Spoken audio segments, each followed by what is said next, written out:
This is Mike Scroy for americascomedy.com, and I am with one of the founding members of the Vitaphone Project, Ron Hutchinson. Ron, how you doing? Great, Mike. How are you?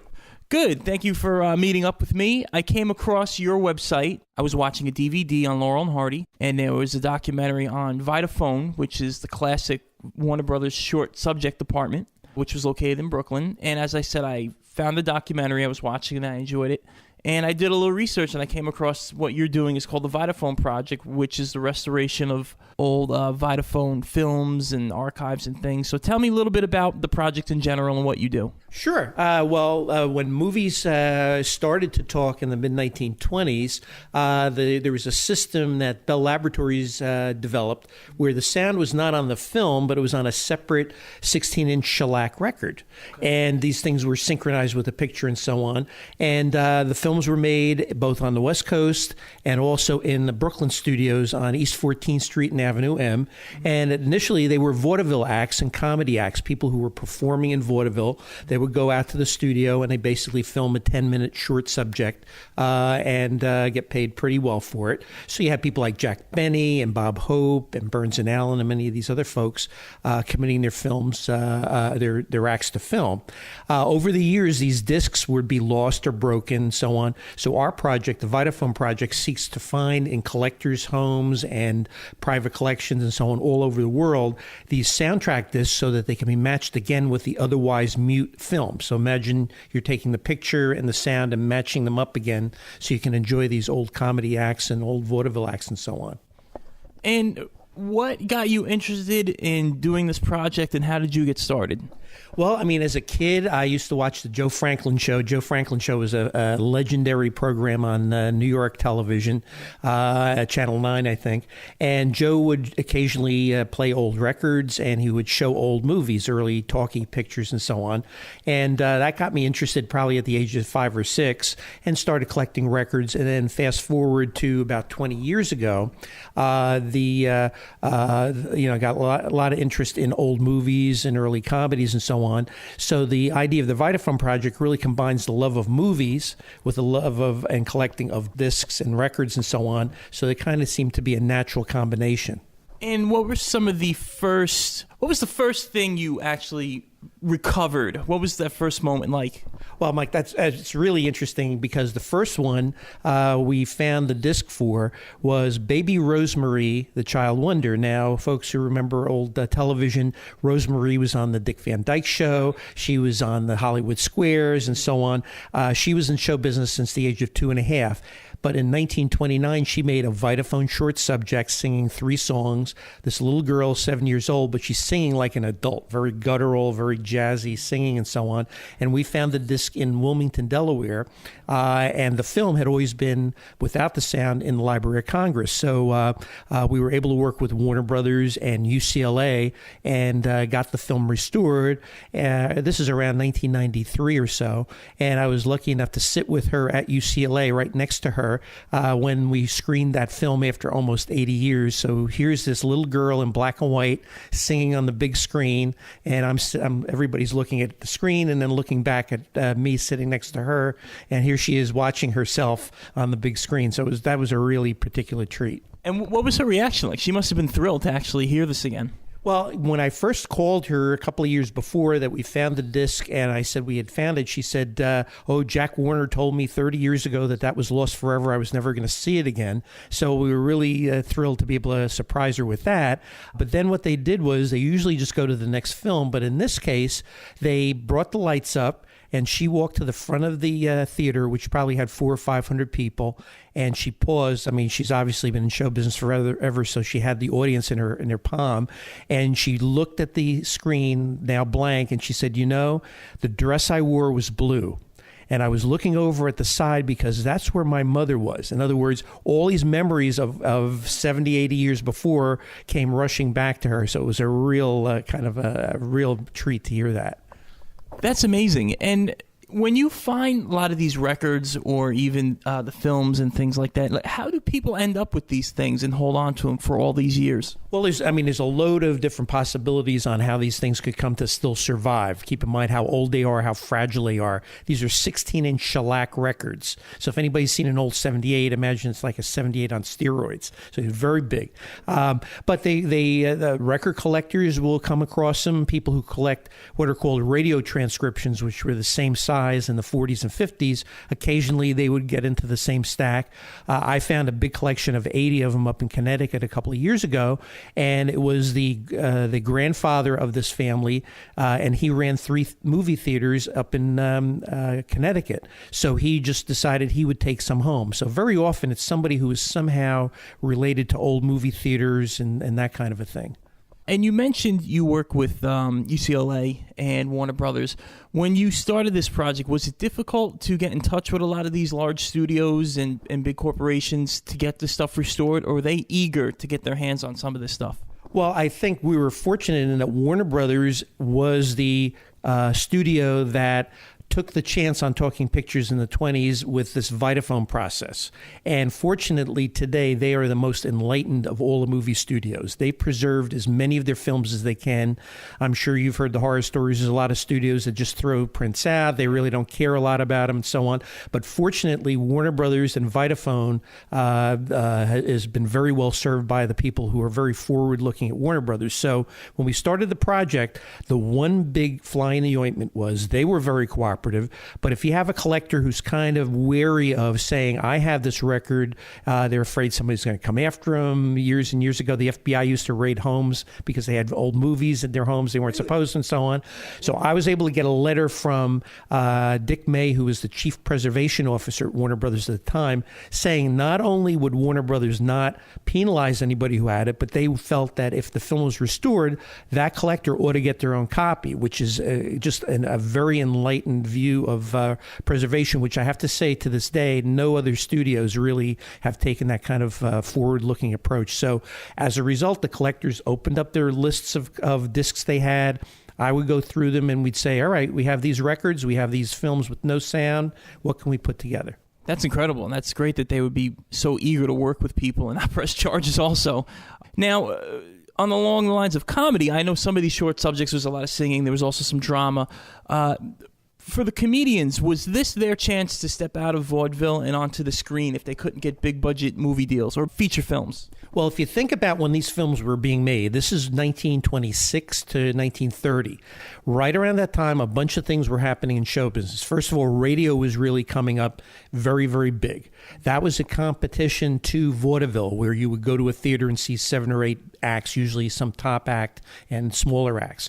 So that was hurting them. Sound movies were coming in. That was starting to kill vaudeville. There was a slight depression in the mid-20s, not as bad as the end of the 20s. That was hurting business and so on. So you had all of these things going on at once that were hurting vaudeville. So generally what was happening was vaudevillians saw that maybe their careers were going to be ended unless they tried something else. So many of them, like Eddie Cantor and Jack Benny and Burns and Allen, went into radio, but most of them made Vitaphone or similar early talkie shorts, again, just of their act. Whatever they were doing on the stage, they would basically film.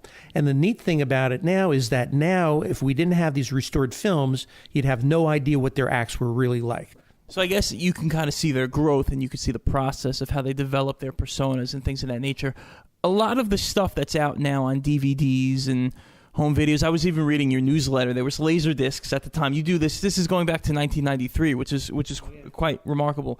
A lot of the stuff we have now on these DVDs and home movies, is this because of your work and the work that you do with your other colleagues at the Vitaphone Project, or was there still some of the stuff in existence? Well, some of it existed, but probably maybe 10% of what you're saying, Mike. What's happened is, as we are involved with restoring, and it's really a partnership with the studios, the private collector, us getting funding, sometimes the archives and so on, that once they're restored, Warner Brothers and its Warner Archive, which is really the part of Warner Brothers that puts out these vintage films of all kinds, you figure if you have, I think we've done almost 125 of these restorations over the last 20 years, which is amazing.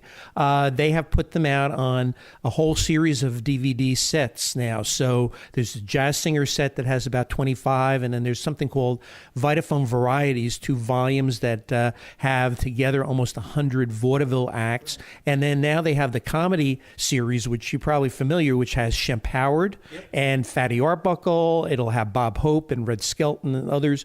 All of those films were made right in the heart of Brooklyn in the 1930s.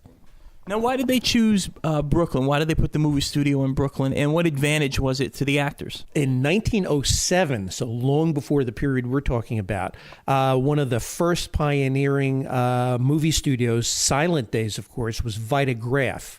And they built that studio, which still physically stands today. There's even a smokestack that says Vitagraph in it. Right. It is the oldest purpose-built movie studio still physically present in America today. So they built that, and they made silent films in the teens and so on. But by the mid-20s, they were kind of struggling, and Warner Brothers, which was an up-and-coming studio, had the opportunity when they were going bankrupt to buy the East and West Coast studios, their theaters, and distribution. So basically, Warner Brothers bought that old silent studio. Now, here's the problem. It's right by an elevated subway. Right. Not a really good place to make sound movies. Right. The ceilings were glass to let the light in, and the pigeons would peck on it. Right. Again, not a good idea. Mm-hmm. So they had to soundproof this thing in the late 20s. But the advantage was also that they were drawing on Broadway and top vaudeville stars who might be playing the Palace. So it was only a short trip from Midtown Manhattan over to Brooklyn. They'd film their acts over a day or two maybe and then go back, or they were working at night and they would film these things during the day. So it was really geographically a good location. I was reading in the newsletters that now NBC, it's now a yeshiva, it's a school for girls, and then also it's connected, has something to do with NBC, owns some of the studio over there, some of the land over there, and then there was a vault discovered down there as well that I read from your newsletters. They painted over Warner Brothers, but they found some old films in there. Yeah. Well, I mean, there's a whole bunch of interesting things in and around Brooklyn and comedy-related and Vitaphone related. The studio closed making Vitaphone shorts in 1939, and it was fairly dormant until the early 50s when NBC bought it to start making what they call television spectaculars, which were like hour, 90-minute specials and so on. Keep in mind, there's a swimming pool in the basement of the building. They would do water things, Esther Williams specials and that kind of thing. So they did, The Cosby Show was done there, the early years of Saturday Night Live, Sing Along with Mitch, the first Peter Pan. These were all filmed at what was formerly the Warner Brothers Studios. And then they sold it in the mid to late 90s to a studio that was making As the World Turns, the well-known soap opera. And they were there for quite a number of years. It is still being used today, and they did, I think, the Enron TV movie for HBO there, and they've done a whole bunch of other things. They did the interiors for All Quiet on the All Quiet on the Waterfront, I think, or On the Waterfront. I'm sorry. Yep. So they it's been used for many, many years. I think what you're referring to is not so much the vaults, but we were able to find some old blueprints that showed there is still a tunnel underneath the street between the older and newer studio buildings, which are both still standing.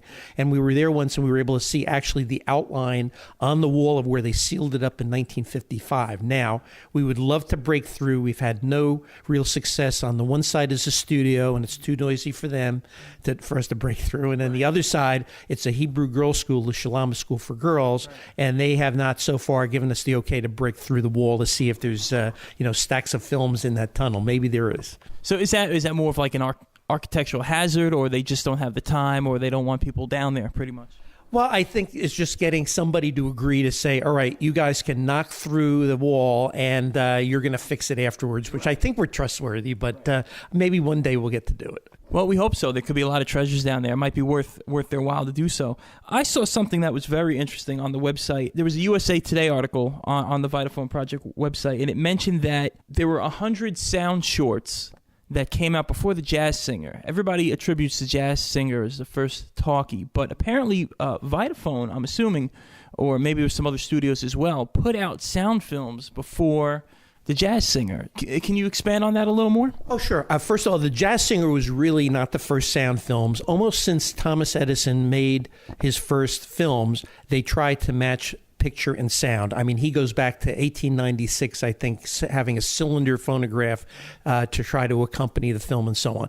So from, let's say, 1896 to the mid-20s, there were literally thousands of sound films, and they could be singing, comedy, dancing, acts, all kinds of things. And the problem was really threefold. One, they couldn't fill a theater with the sound. They had these horn phonographs, so that never worked. The sound was not natural because it wasn't electrically recorded with a microphone. And also, how do you keep the sound, which is on a separate record, with the picture and have it not synchronized and not match? Just like Singing in the Rain, I guess. So it was almost a guarantee of how to lose money in the motion picture industry if you wanted to make talking pictures. Well, everything came together in the mid-20s. And when Warner Brothers saw this demonstration at Bell Laboratories of this Vitaphone process, the original intent was not for talking, but it was for having music and sound effects with feature films so that theaters could fire all their musicians, because the big theaters would have maybe dozens of musicians.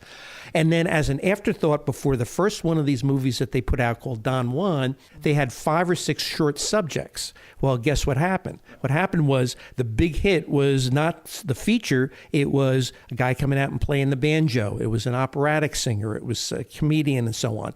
So starting in 1926, they started making these vaudeville shorts and comedy shorts and serious shorts and so on.